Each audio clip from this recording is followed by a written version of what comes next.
All right, it's time to create with Quimby. Now we have a solution to that dangerous balancing act that I know, at least I play. You know, Yeah. you put the mug on the arm of the couch or the chair, and it's a little terrifying, but you're like, that's my only option, so I'm gonna roll with this. I feel like Shannon has been watching me at home during my fix this Netflix problem? binges. How does she know I do this all the time? Yeah, so if you are one of those people like Travis and I who use the arm of your sofa for some very precarious things, coffee, wine, all sorts of liquids that could spill, even food or the remote, worry no more. We've got the armrest that will hopefully help alleviate your Solve some problems. Yes. So joining us live to show us how it's made is our DIY extraordinaire, Shannon Quimby. Good morning.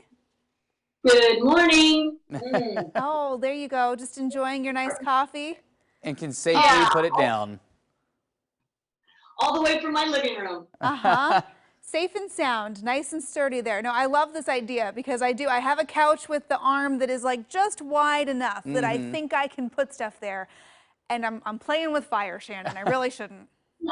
Well, mine's really skinny. My armrest is literally like 2.5 inches wide, so you can't put anything on that. Yeah. And so, right? So this is such an easy solution to that. And all you need is literally one board. And it's the size, what you want to do is you want to get a 1x6 board and you want to cut it 12 inches long. Now, I'm not going to tell you the width because every chair or couch arm, is always different. But yeah, but a solution is to, when you want to measure the width, basically the flat surface top, just add 2¼ inches wider, okay? Because is the sides of the board. And then also, I'm just saying add the 1/4 inch because you want to get it a little snug. Oh, okay. Yeah. So the last thing you want to do is you want to build this and it's all floppy. That's a good point. That would cause new problems. Yeah. So a 1x6, you just basically, you can miter side and go down to, give a holler to Kent that I always see down at Parr Lumber on MLK. And I like to do the 12 inches in the length. It's kind of a nice sturdy because you can put your cup, you can put your remote control, kind of double duty. So cut it 12 inches. Now mine, like I said, is thinner, and so I made that cut, and I'll show it right here. See, a little bit thinner on that, on the side. Okay. Easy. So now you don't have to hammer these together. You can glue it, but I do recommend maybe putting a couple nails into it. And so you want to create 6 dots because if you're blind like me, you need to know where you're hammering. Okay? Yes. So you want to get some wood glue, and on the top of one edge on one side, you just glue it. And you guys, this project is so easy. When I posted this on Facebook, I had comments like, brilliant. Oh, make me one. And I'm thinking, guys, you can do this. This isn't hard. Yeah. So line it up, the top board. This is the top skinnier one that I mentioned. And you put it on the top, line it up. And oh, I almost forgot. Probably make it a little bit easier on yourself. You want to pre-drill.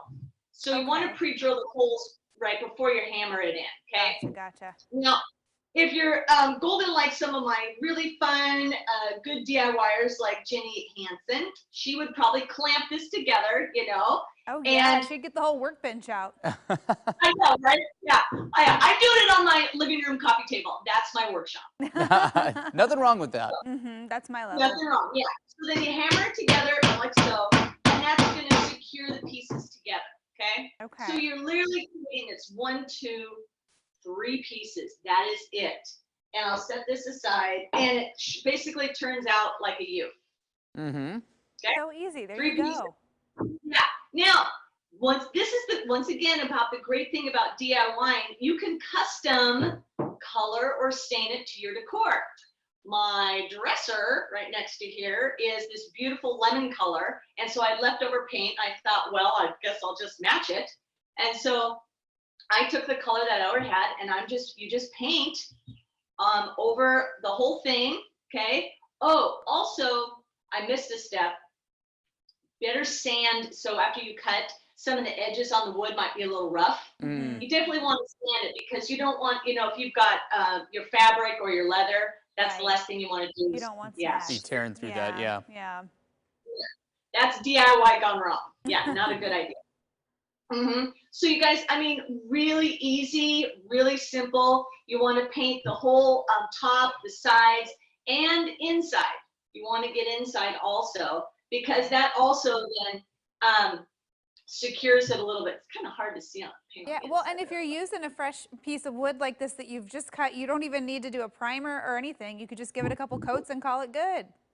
That's that's my DIY right there. Oh yeah, Right? Oh, yeah. Well, yeah, and and also it's easy, you guys, and it just takes. I mean, the whole project takes longer to dry than make.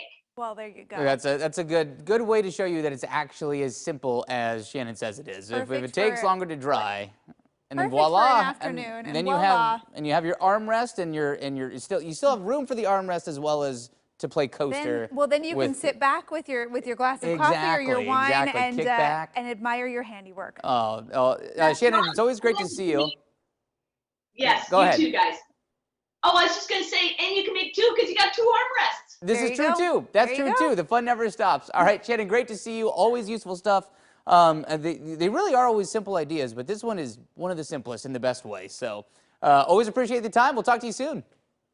All right, see ya. All right, Enjoy bye. your morning. And for the list of materials and instructions that you need for that project, we are going to post it on coin.com. Very cool. Very